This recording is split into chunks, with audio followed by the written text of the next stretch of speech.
Good evening. We'll call this meeting to order for the May 25th, 2023 Apple Valley City Council meeting. I'd like to welcome everyone this evening. For any members who have signed up to speak, when your name is called, we ask you to come forward to the podium and address the council.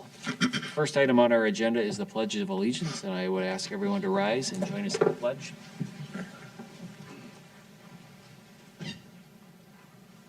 I pledge allegiance to the flag of the United States of America and to the republic for which it stands, one nation, under God, indivisible, with liberty and justice for all.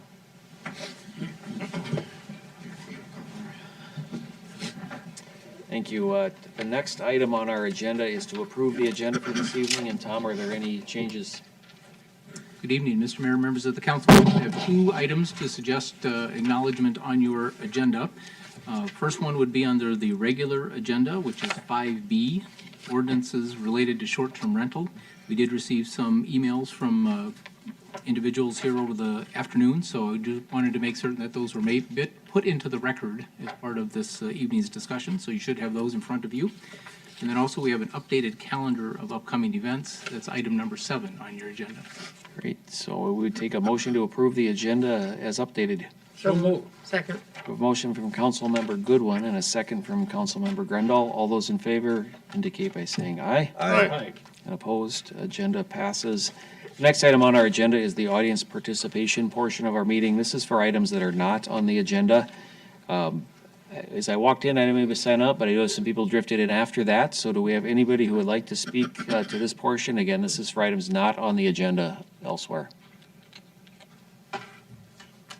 All right, seeing none, we will move on to the consent agenda. These items are considered routine and will be enacted with a single motion unless a council member or citizen requests to pull an item.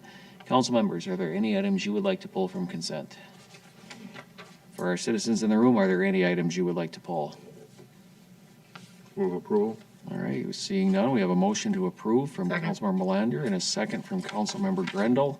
All those in favor indicate by saying aye. Aye. Opposed, the consent agenda is passed. We will move on to our regular agenda, starting with 5A. This is the Apple Valley Pizza Karma LLC at 15265 Galaxie Avenue, and Pam is going to walk us through this item. Thank you, Mr. Mayor, members of the council. Apple Valley Pizza Karma, LLC, doing business as Pizza Karma, applied for an on-sale wine and 32% malt liquor license, and that license is for a premise located at 15265 Galaxie Avenue, Suite 200. Plans show the restaurant seats approximately 45 people. If approved, the license would be effective beginning July 1st. The restaurant opened in March of this year. The application indicates the officers and owners are Srini Wasu Kajuluri, Naga Babu Tiru Mala Raju, Karu Nakar Mahuru, and Taraka Srini Wasu Tutika. Section 11124 of the City Code requires all applicants for on-sale wine and malt liquor to have a public hearing prior to the issuance of the license. On April 27th, the City Council set this evening for a public hearing. Proper notice was posted and published in the city's official newspaper, and that affidavit of publication is on file.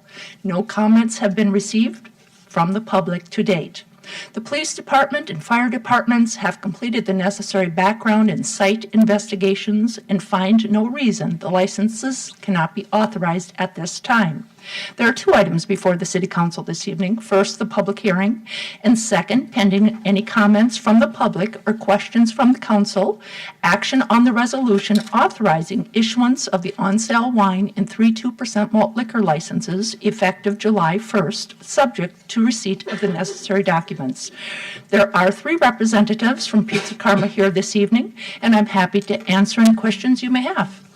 Thank you, Pam. Are there any questions for Pam from council? Did she read those names again?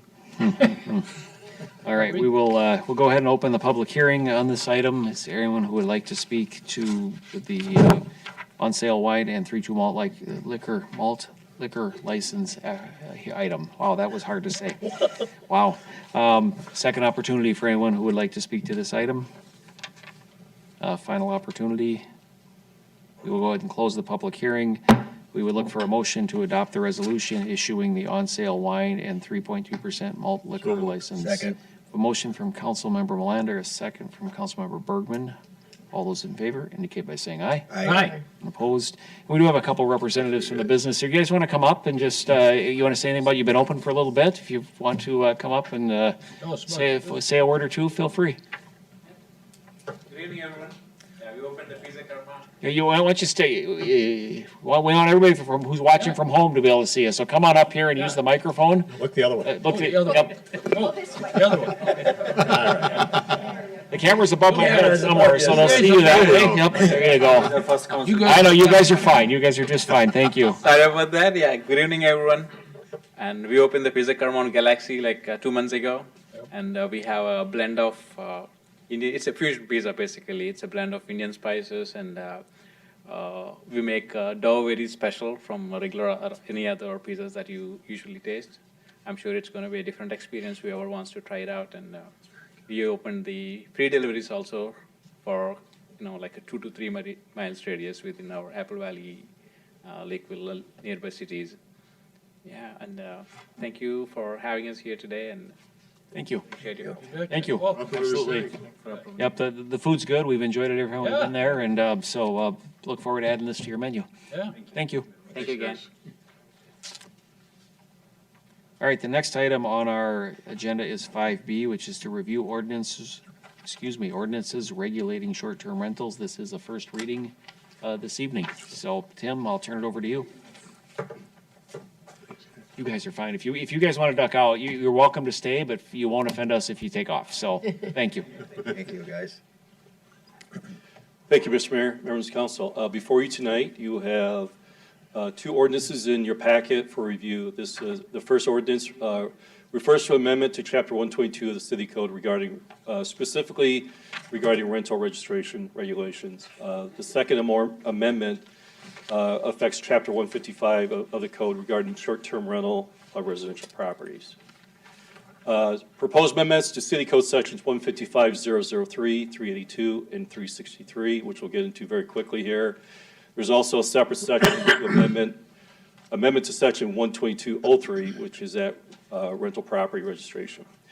Now, as you are fully aware, the City Code does not allow for short-term rental of residential homes currently, and I believe the opinion was confirmed a few years ago after around the Super Bowl time and Final Four coming to the Twin Cities metro area, that short-term rentals were not allowed by our ordinance because they viewed that as a commercial lodging. And because of that statement or that opinion, the dwelling essentially serves as no longer as a single-family residential. So as a commercial lodging in a residential zone, it just wasn't a good fit. So our amendments tonight are to clarify some of the existing code ordinance language on dwellings, home occs, accessory dwelling units, and also for residential districts. 155.003, again, this is a amended definition under dwelling. Highlighted here on your screen and at home, the yellow underline is the new language, and the struck language will be the one that's being removed. So the residence purposes means inhabiting the building or any portion thereof as the occupant's home or household for a period of not less than 30 consecutive days. Dwelling does not include rooms in hotels, motels, nursing homes, boarding houses, recreational vehicles, or tents. Home occupations. Again, we are adding the line under home occupation, rental of a dwelling or any portion thereof for a period of not less than 30 consecutive days. Our residential districts will now include the highlighted language as well, dwellings which are inhabited and occupied exclusively as the occupant's home or household, which shall not be less than 30 days, except in the case of a family home health care or care of mentally or physically handicapped, which are licensed by the state. We also added LDF, which is that limited density or low density flex, created a few years ago. No accessory unit or thereof shall be used or allowed to be used as a rental unit for a period of not less than 30 consecutive days. And then again, we are adding specifically a statement. This is all new under 155.363. No dwelling or portion thereof shall be used or allowed to be used as a rental unit for any period less than 30 consecutive days. Under our 122 section, highlighted here is just the chapter does not apply to registration hereunder, does not authorize any dwelling or any portion to be used or allowed to be used as a rental unit for a period less than 30 days.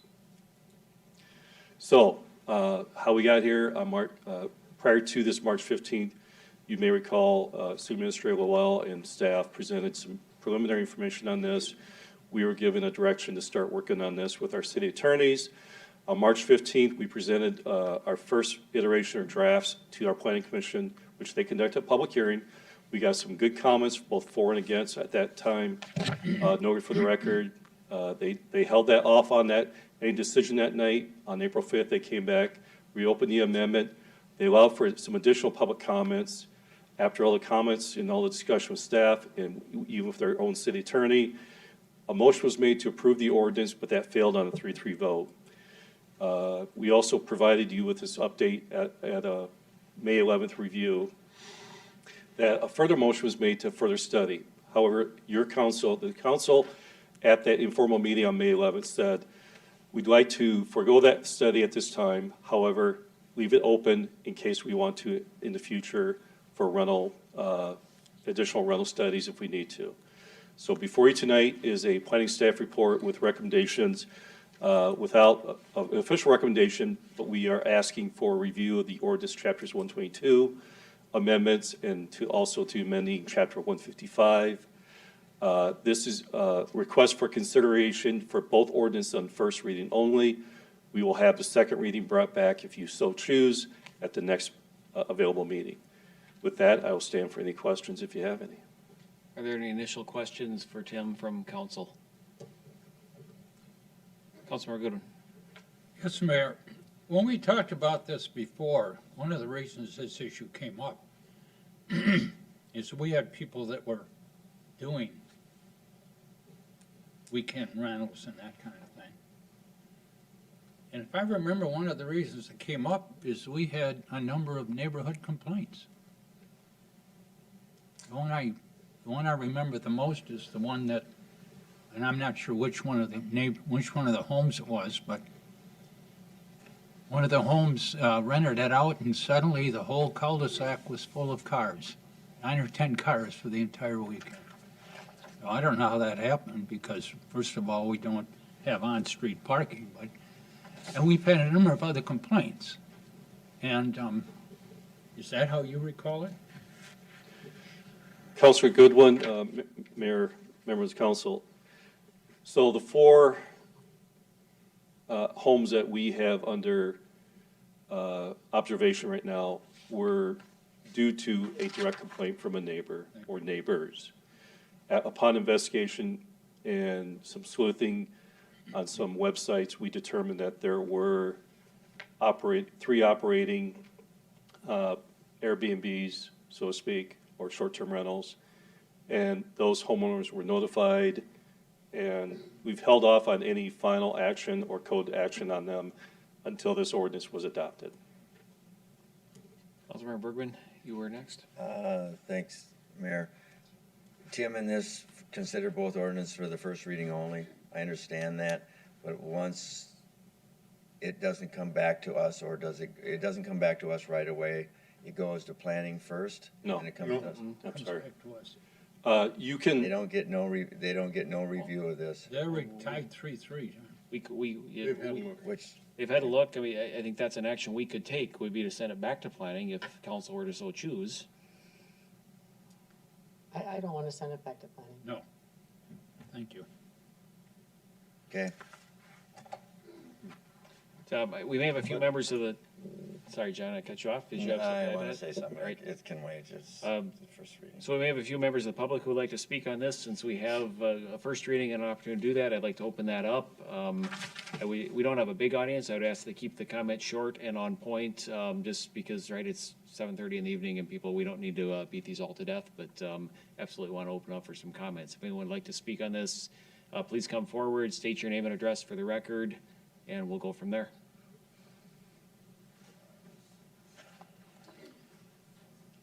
Good evening, council. My name is Brian Eichhoff. I'm a resident at 13140 Doyle's Court. I attended all of the previous planning council meetings on this topic of short-term rentals. And I made a public comment at one of them, and I'm here again tonight just to voice my support of the changes to prohibit short-term rentals in our city. After hearing discussion at previous meetings, I believe there is some misconception about living next to short-term rentals because most people have only experienced them from the consumer perspective. There's people who do travel and they stay at these short-term rentals, and there are some good times had at them for sure. I, however, have the experience of living next to one of these non-compliant short-term rentals in Apple Valley today. And I can tell you that for surrounding residents, it undermines many of the benefits of living in a well-established neighborhood. I realize that many of us may not share the same values with our permanent resident neighbors, but there is at least a common interest in protecting and maintaining the neighborhood on the street where you both call home. And this is completely lost when a home is converted to a short-term rental. It's no longer a home, it's a house, and I feel really strongly about that. Who here would trade their permanent next-door neighbor for a short-term rental? And I'm not talking about the neighbor around the corner, down the street, maybe in a different part of the subdivision, but I mean the one directly next door to you.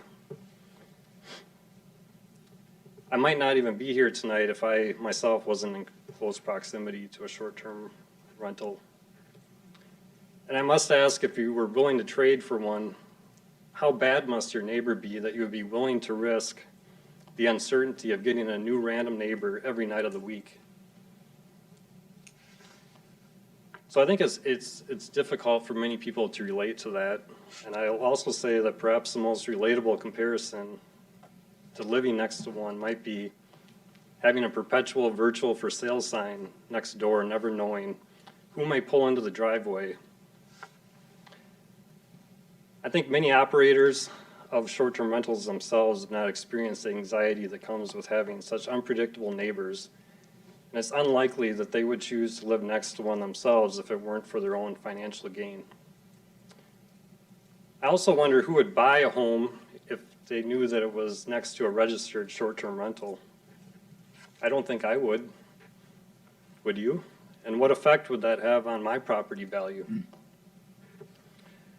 For families with young children, short-term rentals introduce some unique circumstances. There's no opportunity to build lasting trust in short-term relationships or rentals, and therefore there's an increased risk of adverse encounters and really no benefit of children being raised in a residential community. I'll end saying that there's an old proverb that goes, it takes a village to raise a child, and I think that short-term rentals severely erode the village. All of these things cannot and should not be diminished by any type of financial report or debate about whether short-term rental properties are better maintained versus other rental properties or other permanent residents. And I think it must be realized that it's the community connections that are at stake. So I would urge you to please take action to maintain the integrity of our residential neighborhoods. Thanks. Thank you, Brian. Thank you. Appreciate it. Any other comments? Sorry, I didn't mean to cut you off. I thought you guys were together. Come on up. Nope, not together. Come on up. You faked me out by sitting together. So, We're neighbors. My name's Terrence Cater. I live across the street from a short-term rental, and it's just like a revolving door. There's always somebody new every weekend, some during the week.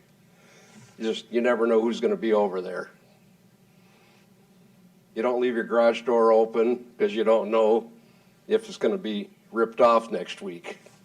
You don't know who's coming. You know, they could be all good people. You don't know. We had a lot of cars parked in the cul-de-sac a couple times, but that's dwindled down now. They got that under control, but still, it's a lot of people come and go. Because it's a gathering point for people to get together. Because I don't know where they're going in Apple Valley. They all come to the house and then go to probably the Mall of America, but it's not a family circle anymore. And the other neighbor, he's up at his cabin, he would be here today otherwise too. So I'm not in favor of it all. Great, thank you. Thank you. Questions of these individuals or no? I intend to take comments, so anyone else who would like to speak to this one? I think the intent tonight was not to take action, but to take comments as they come in. We have a second reading coming up as well. One of the reasons this is before us this evening is clarifying current ordinance as written. I think That's correct. if you were to read this now, while planning staff and the city attorney might think it's clear that commercial use means short-term rental, I would say the average person reading our ordinance now might say somebody's living, sleeping, cooking in a dwelling, that looks residential. So I think whatever we do, whether we agree with it or not, being clear in our ordinance is what, right, residents, property owners deserve. I do like the planning commission's suggestion to study not just this, but let's look at all of our rental ordinances. One of the problems you have with property condition in any kind of rental situation, right, is if somebody doesn't mow their lawn, if they don't keep up their property, for us to be able to abate that, we have to go to court, right? It is a process, and it's frustrating if you're a neighbor of a property that's not maintained, regardless whether it's me as a homeowner not maintaining my property, a long or short-term rental, to watch that property get worse and worse.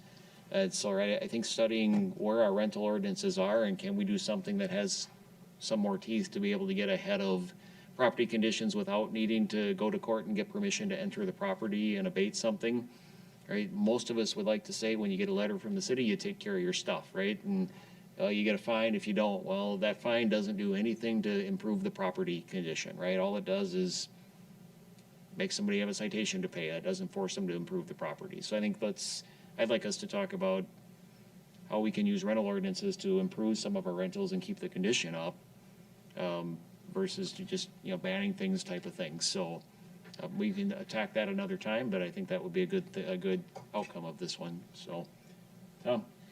Mr. Mayor, Tim, Yes, sir. just to be clear, if somebody wanted to rent a house out for 30 days or more, that would be okay with this? Mr. Mayor, members of council, that is correct. They can register that property with the cities, I believe through the police department is a rental registration program. And as long as it's 30 plus days, they are fully within their rights to do that. I want to be clear about that because I know certain parts of the country, Arizona, Florida, for instance, there's a lot of snowbirds that'll go down and rent a place for a while, but there's a difference between a month or two and a day or two. And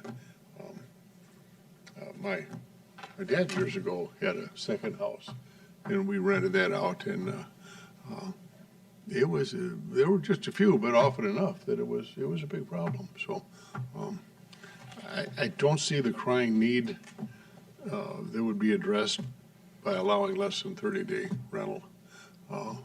So a few folks could benefit, perhaps to the detriment of a lot of other folks. So that's my opinion. Thanks, Tom. Councilmember Goodwin. Thank you, Mayor. I agree with your statement totally, Mayor. Totally support you in that. I'm not too worried about the folks over 30 days because if somebody rents, they usually are going to rent a house for a year or so, or 2 years or something. Now, as the mayor said, we still have a lot of problems in some of those houses, especially these houses that are owned by these big organizations that are buying homes. But that's a whole different issue. I mean, that's the side issue of the people coming and going on the weekends. So I don't have a problem with the over 30 days. I agree with you, Mr. Melander. It's the under 30 days that I have the real problem with. Thank you. Thank you. We appreciate the comments, both Planning Commission here and those who have reached out individually as well. We will bring this back at a future meeting for a second reading and a decision, and welcome more comments at that point for those who maybe are just now hearing about this for the first time. So, Councilmember Grindle, sorry I didn't see What you. is a future, no, I just did it. What's a future meeting? I was thinking it would come back in 2 weeks. That's possible. I was looking over at our city attorney and staff if they feel it will be ready to come back in 2 weeks. There's Mr. Mayor, members of the council, if there are no other things that you would like staff to look into and you're comfortable with what you're seeing here, we will bring it back in 2 weeks and you can conduct your second reading at that time. We can plan to bring it back in 2 weeks, and if something causes it to not do that, let's at least make the plan and keep it moving then. I'd like to alleviate the problem that some of the people who spoke to us tonight, issues that they're dealing with, and I'd prefer they don't have to deal with them much longer, so. I agree. All right, Tim, thank you. You're welcome. Excuse me.